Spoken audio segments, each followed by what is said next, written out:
Hello everyone, we are from group 2 and we're gonna start our project presentation. The group members consist of Ronald, which is the leader, Kiji, Suman and Kuhan. Now starting from part A, which is the papers review. The first paper is hardware-based risk-free instruction set randomization, which was on the year 2022, and the authors are Sheng Zhou, Junji Shuang, Yao Liu, Mingyu Wang and Zi Yu. So the paper investigates the use of risk-free processor to reduce code injection attacks via hybrid instruction set randomization (ISR). So what are the limitations of the traditional ISR? It relies on software-based methods, susceptible to key leakage and also performance issue due to decryption overhead.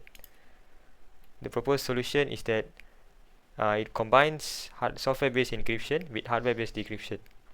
So what are the advantages of it? It has enhanced security with AES 128 encryption, more efficient than previous ISR methods, very scalable and can be applied to any processor with an instruction cache.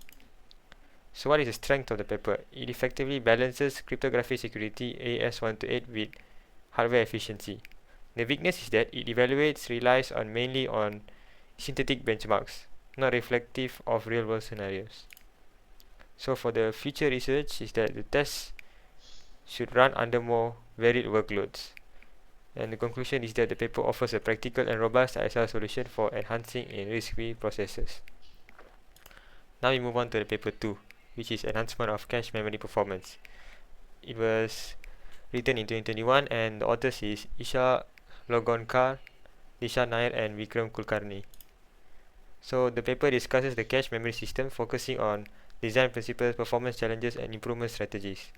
It covers the basic cache concepts, which is the memory hierarchy and access time trade-offs, role of spatial and temporal locality in optimizing processor performance. So the cache architecture is that the progression from single level to multi-level cache, which is L1, L2 and L3. And the main contribution of the paper is that it focuses on adaptive cache hierarchy, especially Morph cache. Morph cache is scalable for systems up to 16 cores. It improves throughput but has scalability limitations beyond 16 core systems. So the cache design strategies is comparison of unified versus split cache trade-offs in pipeline efficiency, and mapping technique with directive and associative, and replacement algorithms and write policies, write through versus write back. So the strength of the paper is that it integrates foundational cache principles with contemporary developments with Morph cache and IST. The weakness is that it focuses on descriptive analysis rather than empirical validation. So for the future research is that they should include benchmarks or simulations for their evaluation. So finally, the paper is balanced in theoretical insights with practical applications in cache optimization and security, making the paper a valuable primer. Thank you very much, Kuhan. And my name is Suman, and I'll continue with the paper 3's review. So the title of this paper is Configure Loop Shuffling via Instruction Set Extensions, and the year made of this paper is 2024, and the authors are Seung-Hui Chui and Joseph Valish. So we'll look at the summary first, and the study by Chui and Balish in 2024 proposes a hybrid instruction set randomization, which is ISR, the method to mitigate code injection attacks on RISC-V processors. The basic concepts are the instruction set randomization dynamically alters instruction encoding to prevent attackers from injecting malicious code. So we'll look at the architecture. It uses a AES-128 to encrypt instructions before execution in terms of the time encryption. So the system is implemented and tested on an RTX-7 FPGA that uses a AES and NTT as case studies. So the results showed low performance overhead, that is only 3 cycles per shuffle stage, and strong security gains with minimal hardware costs. So we look at the discussion. So the strengths of the paper is, one of them is the practical hardware integration. So it provides low latency permutation generations, like 3 cycles per Fisher-Yates stage with parallel execution avoids pipeline stalls. And it also supports variable loop sizes, like critical for entities caused in group shuffle via perm update. And the weakness of this architecture is no benchmark comparing hardware with the software shuffling overheads. So what is the future research directions?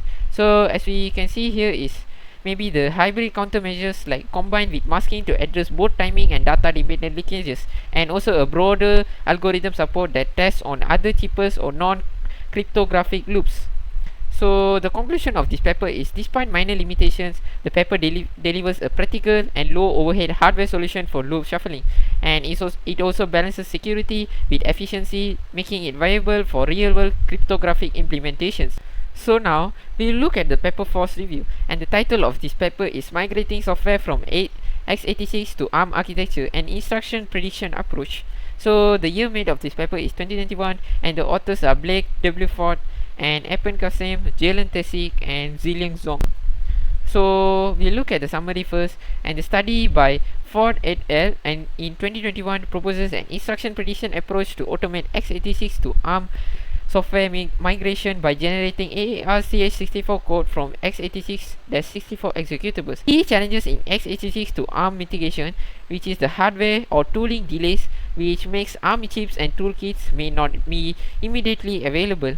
So the proposed solution is N-gram prediction model uses a code corrupts to map instruction patterns, and also a blue BLEU score evaluation, which measures the translation quality between predicted and native ARM code. The implementation wise, the code corrupts built using Clang or LLVM and CSmith generated C code, and it also tested on 4 applications like Fibonacci calculator or TensorFlow Lite.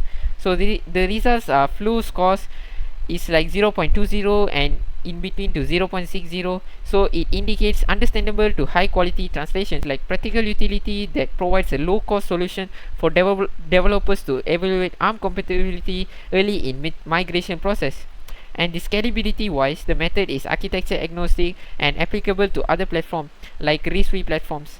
So the weakness of this paper is it is limited to executable accuracy, so the generated code is not directly executable due to ABI or stack issues, so requires a manual refinement. And the BLEU score ambiguity, that scores more than 0.60 are very high quality but may still contain significant ordering errors. In terms of future research directions, so it can be used to hybrid approaches like combined with binary translation to produce tunable code. So for the conclusion, the paper presents a pragmatic and data-driven solution to reduce x86 to ARM migration effort. Future work should focus on executability and broader compiler or toolchain support. So I'll pass the floor to Ron. He will explain about the part B. Thank you. My name is Ronu. I'll be talking about Part B, Simulation Project.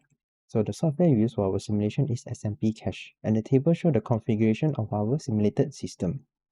And these are the trace files we use for our simulated system. And for each trace file, we use the configuration of cache size block 1 until 512. Then we run it, then we record all their misreads. So for most trace file, they have similar pattern of the misread. So they're starting very high, then they improve until a certain point, the return or the improvement diminish or they become constant. But except for one trace file, CEXP, the starting is very high, then improve until a certain point of block 8, they drop significantly and it get diminished and constant. So I will explain this in our discussions later.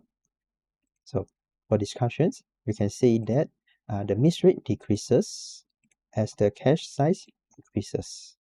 So but until a certain point, the return become diminished or constant. For example, the CXP drops significantly and diminish.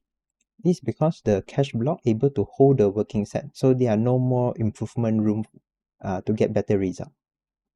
And furthermore, there are not conflict misses exist in our system or our test. This is because our system uses fully associative mapping, which means all the data can access all the cache. So that's all for me. I will pass to KJ to talk about GitHub. Thank you, Ronald. Now it comes to part C, version control system with GitHub. In this part, I will present my experience using Git and GitHub for source code version control. Git is the distributed version control system developed by Linus Torvalds in 2005. GitHub is the web-based platform that hosts Git repositories, making collaboration easier in group software projects. Come to implementation part. First, create a new repository with name TAO61231E Group 2. Then add group members to the repository. Each member clone the repository to local machine. Next, create a new file with name member.txt. After that, each member need to open the members file of repository in Explorer and save the changes. Then commit the change and click push origin. The change was updated.